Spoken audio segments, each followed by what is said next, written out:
Bonjour tout le monde. Jeudi 6 juin 2018, point bourse du jour.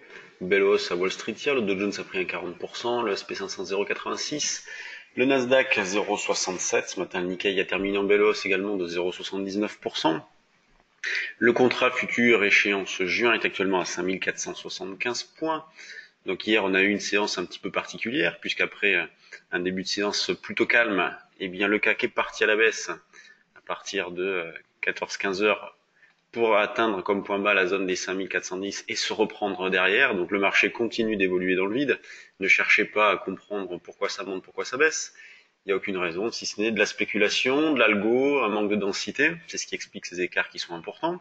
Donc on continue à travailler principalement à l'achat. Donc on a pu le faire hier plus ou moins bien dans cette phase-là. Aujourd'hui, on va essayer d'acheter le plus proche possible de 5455 comme plus proche niveau, sinon la zone des 5445, donc des niveaux assez proches. Donc à retenir, zone de support importante autour de 5450, dans l'idée de réaliser des écarts de 20-25 points. C'est actuellement la volatilité actuelle nous permet de réaliser des écarts de cette amplitude-là, donc il ne faut pas hésiter. Donc là, je parle de volatilité intraday, parce que quand on regarde la volatilité implicite, elle reste très faible, puisqu'on est autour, quand je regarde par exemple le 5475, on est autour de 11,30 de volatilité, donc c'est assez faible à une semaine et demie de l'échéance. Effectivement, l'échéance sera vendredi, pas demain, mais celui de la semaine prochaine, donc échéance importante, puisque ça sera une trimestrielle.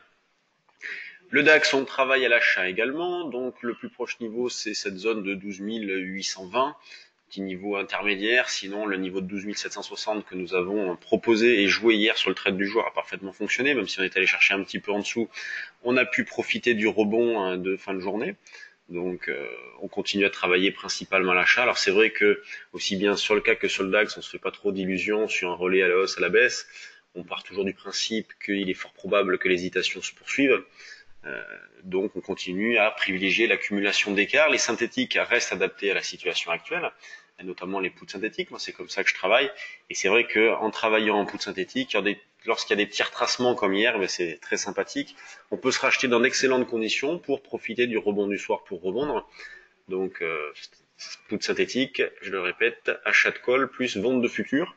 Donc on pourra monter ça également sur juillet. Donc on profite d'une volatilité basse pour acheter des options et travailler le futur contre cette position-là.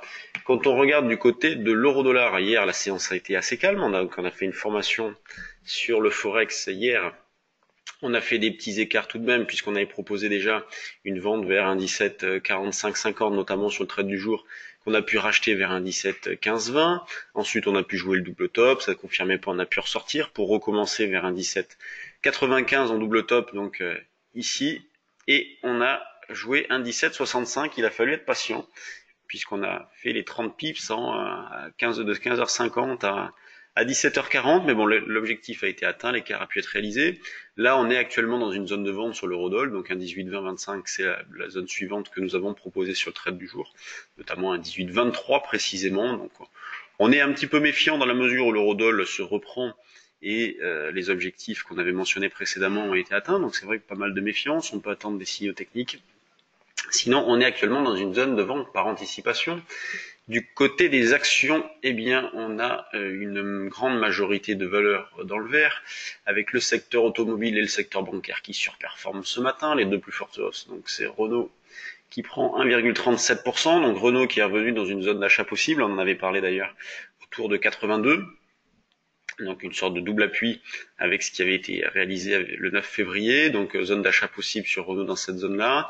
Après les bancaires qui sont plutôt pas mal, notamment la BNP. Donc, BNP étant la troisième plus forte pondération du CAC, me semble-t-il, troisième, quatrième. Donc bon, secteur qui avait été attaqué dernièrement et qui ce matin est pas trop mal, donc on va surveiller ça de près. Du côté des mid et small cap, qu'est-ce que l'on a ce matin? On a Stalergen qui bouge un peu beaucoup même. Elle prend 13%, donc gros gap à la hausse ce matin. On a Mediawan, donc valeur que l'on surveille depuis un bon moment, enfin plus que surveiller, on en a acheté. Et une OST en cours, vous pouvez regarder ça sur internet. Donc OST, c'est une opération sur titre. S2I qui est pas mal d'ailleurs, hein, si on franchissait le dernier plus haut, on aurait une nouvelle impulsion haussière sur S2I. Aiko, bon, volume un petit peu faible, même s'il est plus important que précédemment, il est un petit peu faible. Lexibook, Beneteau, donc des petites choses, pas de Rien d'exceptionnel, mais des petites choses, des petites touches sur certaines valeurs. Donc sur le fond, eh bien, il n'y a absolument aucun changement dans le contexte. Les mouvements que l'on rencontre actuellement ne sont pas annonciateurs de quoi que ce soit. On continue à travailler principalement à l'achat sur le CAC, sur le DAX, à être vendeur sur l'eurodoll en étant méfiant. On peut monter des synthétiques un peu partout d'ailleurs, puisque la volatilité est extrêmement faible. On peut monter des synthétiques également sur l'euro-dollar, hein. Il existe des options sur l'euro-dollar. On peut très bien vendre, mais se couvrir en achetant du call. C'est possible aussi. Sur ce, je vous souhaite une bonne séance et je vous dis à demain pour un nouveau point bourse.